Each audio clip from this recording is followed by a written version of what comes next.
Հայաստանի Հանրապետությունում ձևավորված պետական ինստիտուտներն աշխատում են անկախ վարչապետի կամ կառավարության անդամների այլ զբաղվածությունից։ Ազգային ժողովում կառավարության հետ հարց ու պատասխանի ընթացքում պատասխանելով պատգամավոր Ագնես Ախամոյանի հարցին նշեց վարչապետ Նիկոլ Փաշինյանը։ Ընդդիմադիր պատգամավորը վարչապետին մեղադրում էր Իրանում ռազմական գործողությունները սկսվելու օրը ներկուսակցական քարոզարշավ իրականացնելու համար։ Իհարկե մենք շատ ցավում ենք Իրանի Իսլամական Հանրապետությունում եւ շուրջը տեղի ունեցող իրադարձությունների մասին, արտահայտել ենք, արտահայտում ենք։ Մենք Իրանում ծավալվող իրադարձություններից մի օր առաջ էլ ենք անվտանգության խորհրդի նիստ ունեցել, մի օր հետո էլ ենք անվտանգության խորհրդի նիստ ունեցել,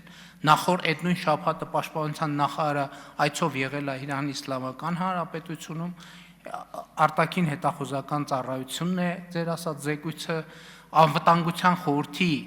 ներքո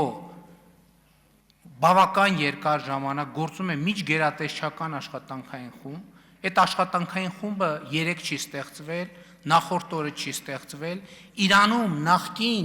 նախկինում ծավալված իրադարձություններից առաջ է ստեղծվել եւ այդ աշխատանքային խումբը գործում է ամենօրյա ռեժիմով։ Վարչապետն անդրադարձավ նաև ընդդիմադիրների եւ սոցիալական ցանցերի որոշ օգտատերերի քննադատություններին, տարածաշրջանային հակամարտությանը զուգահեռ կարկանդակ ուտելու տեսանյութ տարածելու համար։ Ու որ ինձ ասում եք պերաշկ ենք ուտում, ձեզնից չի երևում, որ ինչ որ հացադուլ հայտարարած եւ քուրց հակած վիճակում եք, ինչի գլխներիդ մոխիր լցրած չի ձեր բանի խմբակցության եւ ինչի քուրց չեք հակել։ Կամ ինչի չեք ինքնահրկիզվում ընդհանրապես, երբ որ մենք պերաշկի էինք ուտում եւ այդ տեսանյութը տարածվեց համացանցով, այդ թվում միջազգային, Մերձավոր Արևելքի մի շարք հարգելի գործընկերներ որոշեցին գնալ եւ հրապարակային ռեստորաններում ճաշել, ցույց տալու համար, որ իրենց քաղաքացիները անհանգստանալու բան չունեն եւ իրավիճակը կոնտրոլի տակ է։ Շարունակելով անվտանգության թեման, Հայաստան խմբակցությունից Քրիստինե Վարդանյանը վարչապետին հիշեցրեց տարիներ առաջ տեղի ունեցած մի հարցազրույց, որում Փաշինյանը Հայաստանի եւ Ադրբեջանի միջև խաղաղության գործընթացում անհրաժեշտ էր համարում խաղաղության երաշխավորի առկայությունը, կարծիք հայտնելով, որ առանց երաշխավորի խաղաղության պայմանագիրը կարող է մնալ թղթի վրա։ Ինչու է վարչապետը փոխել դիրքորոշումը։ Փաշինյանն ասաց, այժմ կարող է արձանագրել, որ Հայաստանը պետք է լինի իր խաղաղության երաշխավորը, քանի որ այդ խաղաղությունը միայն իրեն է պետք։ Մի այդպիսի ասացված կա. տգետանա ով չի փոխվում։ Եթե աշխարհի ճանաչման հիման, աշխարհի եւ միջազգային հարաբերությունների վերաբերյալ մեր պատկերացումները մնային այնպիսին, ինչպիսին են 2018 կամ 19 կամ 20 թվականին, ընդ որում ինստիտուցիոնալ, ոչ թե մեր, այլ ինստիտուցիոնալ Հայաստանի Հանրապետություն։ Այսօր Հայաստանի Հանրապետություն չէր կարող լինել։ Ես էլ եմ ասում, սենց որ այս տեմպով գնաք դուք էսա հասնելու եք երրորդ դասարանում իմ գրած ոտանավորներին։ Գալու եք ասելու եք, բա դու երրորդ դասարանում, հիմա ի ժամանակ էիր դու ստում, թե հիմա։ Ձեր պրոբլեմը նտեղ է, ես էլ եմ ասում, դուք չեք հասկանում, թե ինչու չեք լինելու մյուս խորհրդարանում։ Դուք չեք հասկանում։ Դուք ամեն օրվա հետ ավելի չեք լինելու մյուս խորհրդարանում։ Հələ այն մի մասը գոնե այդքան խելք ունի, չի մասնակցում։ Հիմի ձեր կեսի չափով, կեսի չափով մի հատ ուրիշ խմբակցություն ալնելու, մեկ էլ ընդեղ բանով։ Երրորդ ուժն է, ինչպես ասում են բանով, դավեսկայով մի հատ է երրորդ ուժը ալնելու, որ դուք չեք լինելու։ Իսկ ինչ տպավորություն է ստացել իր շանսերի մասին քաղաքացիական պայմանագիրը ներկուսակցական քարոզարշավի ընթացքում հանրապետության տարբեր բնակավայրեր այցերից։ Վարչապետ Փաշինյանն ընդգծեց, ամենակարևոր արձանագրումն այն է, որ ցանկացած բնակավայրում կարելի է տեսնել տասնյակ ծրագրեր, որոնք իրականացվել են վերջին տարիներին։ Դրանք կլինեն սուբվենցիոն ծրագրեր, դրանք կլինեն կառավարության ուղիղ ֆինանսավորմամբ, այսինքն չկա հանրապետությունում չկա մի համայնք, ենթադրում եմ, որ չի լինի նաև բնակավայր, որտեղ շատ կոնկրետ ներդրում չի արվել մարդկանց կյանքը բարելավելու համար, եւ մենք իմ ամենամեծ տպավորությունը հետեւյալն է, որ մենք, ինչպես ասում են, եկել է ժամանակը, որ այդ աշխատանքի արդյունքները հանրության քաղաքական արձագանքի տեսքով տեսնենք եւ մենք տեսնում ենք եւ կարծում եմ կտեսնենք։ Պաշտպանության նախարար Սուրեն Պապիկյանն անդրադարձավ ընդդիմադիր գործիչների կողմից շրջանառվող տեղեկություններին, թե 2025 թվականի հուլիս-օգոստոս ամիսներին Ադրբեջանը դիրքային առաջխաղացում է ունեցել Գեղարքունիքի մարզում։ Նախարարը դրանք սուտ որակեց։ Հայաստանի Հանրապետությունում կան կուսակցություններ, ձևավորվում են նրանց արբանյակներ, որոնք մի բանի մասին են՝ սարսափ տարածելու, իրավիճակը ապոկալիպտիկ ներկայացնելու, կարճ ներկայացնեմ, իրենք մահվան, պատերազմի եւ ապատեղեկատվության ընդհանրական կուսակցություն են։ Կապ չունի անունը ինչ կլինի այս կուսակցության, կամ ցլի տեսք կունենան, փղի տեսք կունենան, իրական չի։ Այս բոլորը մեկ նպատակ ունեն՝ խաթարել Հայաստանի Հանրապետության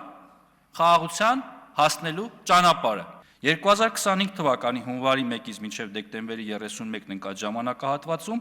մահացել է 30 զինծառայող։ Խոսքը ժամկետայինների մասին չի, այս 30-ը ի դեպ։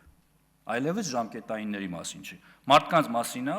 ովքեր տարիքային տարբեր խմբերում են։ 24-ը ծառայության հետ չկապված հանգամանքներ։ Հիմա այս ամենը գումարում են իրար, այդ 30 դեպքը ներկայացնում են, որ ամբողջ օրը բանակում ավտոմատ առաջ ժամկետային զինծառայողները իրար կոտորում են, կամ իրար նվաստացնում են, որ ինքնասպանել են։ Մենք չենք հերքում, որ բանակում կան խնդիրներ։ Մենք չենք հերքում, որ բանակում կան ոչ կանոնադրային հարաբերություններ։ Մենք դրա մասին ինքներս ենք բարձրաձայնում։ Բայց այս կերպ փորձել անընդհատ ահաբեկել ու ցավեցնել մեր հասարակությանը, սա նորից եմ ասում, մի բանի մասին է։ Այս բոլոր հավաքական խմբերը, նորից եմ ասում, նաև արտախորհրդարանական նոր ձևավորվող նորելուկ կուսակցությունները,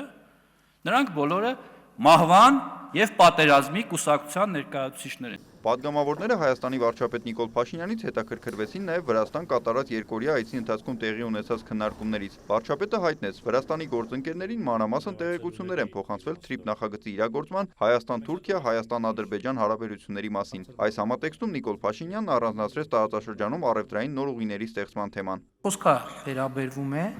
արևելքից արևմուտք, մասնավորապես Չինաստանից դեպի Եվրամիություն եւ հակառակի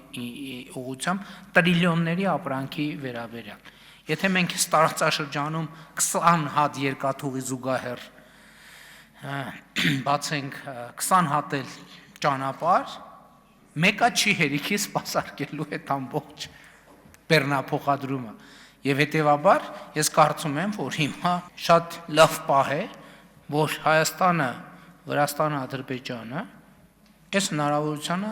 նայեն որպես ընդհանուր հնարավորություն, որովհետև մեզ պետք չի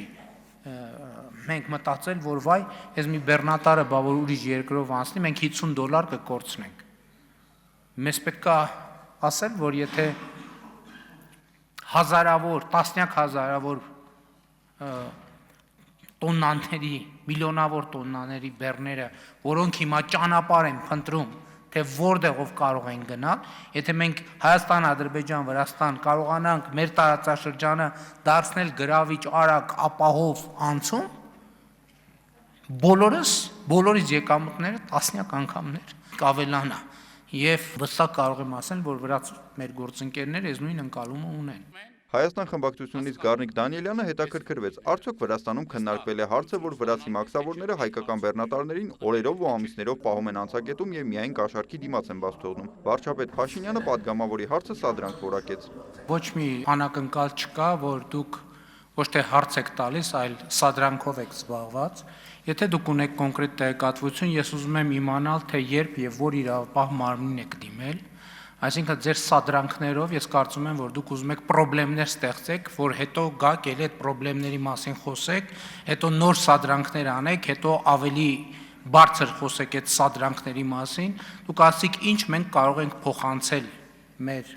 չգիտեմ ինչ ասիկ, դուք ոչ մի բան չեք կարող փոխանցել, որովհետև դուք փոխանցելու ոչ մի բան չունեք, կառավարությունը ապահովում է Հայաստանի Հանրապետության տրանսպորտային արտանման եւ ներմուծման խնդիրները, իսկ եթե դուք այլ ինֆորմացիա ունեք, իրավապահներին պետքա դիմեք, իսկ եթե միջև չեք դիմել, ուրեմն դուք պարզ պրովոկացիայով եք զբաղված, ուրիշ ոչ մի բանով։ Հայաստան խմբակցությունից Հայ հեղափոխական դաշնակցություն կուսակցության ներկայացուցիչ Լիլիթ Գալստյանն անդրադարձավ դպրոցականների շրջանում բռնության դեպքերին, նշեց, դրանք սկսել են պարբերական բնույթ կրել։ Վարչապետը հակադարձեց, նման դեպքեր նախկինում ևս եղել են, սակայն չեն տարածվել սոցիալական ցանցերում։ Նիկոլ Փաշինյանը հիմնական խնդիրը Հայաստանում քրեական ենթամշակույթի առկայությունը համարեց։ Երբ որ ազդարման մասին օրենսդրությունը ընդունում ենք, ձեր խմբակցությունն այդ ժամանակ ընդեղ էր նստում, ընդեղ էլ ձեր խմբակցության մի падգամավոր կա, վեր կացավ ասեց, չհասկացա, գործ տալու մասին օրենք ենք արդեն ընդունում, այս ուր ենք հասել։ Բայց դա մենակ ձեր կուսակցության խնդիրը չի, դա նաև մեր կուսակցության խնդիրն է։ Դա ցավոք սրտի Հայաստանում տենց կուսակցություն չկա, որի խնդիրը չի։ Քանի դեռ Հայաստանում կա կուսակցություն, որտեղ զենքի վրա երթվելով են ընդունում կուսակցություն, եւ որտեղ սեփական անդամներին գնդակահարելը սովորական մի հատ երևույթ է, դուք գնացեք ձեր կուսակցության դարդը լացել եք, եկել եք դպրոցների դարդն եք լացու։ Քանի դեռ տենց կուսակցություն կա Հայաստանում, այո, այդ խնդրը ելնելու է։ Եվ մեր քաղաքական պատասխանատվությունից մեկը այն է, որ ձեր կուսակցությունների նման կուսակցություններ Հայաստանում չլինեն։ Որպես բանի հանցավորության դեմ պայքարի ռազմավարության ոչ ամենաէական, բայց կարևոր մաս։ Խոսելով ջրային ռեսուրսների կառավարման մասին Նիկոլ Փաշինյանն ասաց. առաջիկա 5 տարում ամենամեծ առաջնահերթությունը լինելու է ջրային ռեսուրսների կոնսոլիդացումն ու ճիշտ կառավարումը։ 21 թվականի նախընտրական ծրագրում մենք տարեկան 1000 հեկտար ինտենսիվ այգի ստեղծելու խոստում ունեինք եւ կատարված այդ խոստումը գերակատարված է։ Ընդ որում այն ժամանակ որ ասում ենք տարեկան 1000 հեկտար ինտենսիվ այգի, այդ մեզ մի հատ այնպիսի անհավանական թիվ էր դնում, ասում ենք, բայց չէ, պետքա մեծ ջան գործադրենք, հիմա դա արդեն իրականություն է։ Դա նշանակում է, որ տարեկան 1000 պետքա դարձնել տարեկան 2000 եւ այլն եւ այդպես շարունակ, բայց էլի առանց ջրի նկատմամբ մեր ընդհանուր վերաբերմունքի փոփոխության դա մի X պահի կկանգնի, որովհետեւ կպարզվի, որ փողը կա, հողը կա, բայց եթե ջուրը չկա, դա չի լինի։ Իսկ ջրային ռեսուրսները լավ լուրն են, որ ջրային ռեսուրսներ մեր լեռներում գոյանում են։ Խնդիրն այն է, որ դա էֆեկտիվ կուտակել եւ էֆեկտիվ օգտագործել, որովհետեւ մեկը առանց մյուսի հնարավոր չի։ Մենք կարող ենք ունենալ նույնիսկ այսօրվա մեր կուտակած ոռոգման համար բաց թողենք եռապատիկ ջուր, կարա դա մեզ չօգնի։ Մեր ջրի կեսը կորսվում է մենակ։ Եվ երբ որ մենք այն պահերին, այդտեղ մենք մեր սխալն էլ պետք է ընդունենք, որ մենք ամեն անգամ, երբ որ ուզեցել ենք սկզբունքային մոտեցում ցուցաբերենք, ասել ենք դե լավ մարդկանց սոցիալական հարց առաջանում եւ այլն, մի քիչ թե աճ փակենք գյուղացի մեր հայրենիք, բայց լավություն չեն կարել իրանց դրանով։ Հիմա պետք է անենք այդ լավությունը։ Վարչապետը վստահեցրեց, որպեսզի աղքատության էջը Հայաստանում փակվի, դրա բանալին ջուրն է եւ ջրի կառավարումը։ Խոստացավ դա արձանագրել նախընտրական ծրագրում։ Նիկոլայ Ավետիսյան, Հովհաննես Քյոսեյան, լուրեր։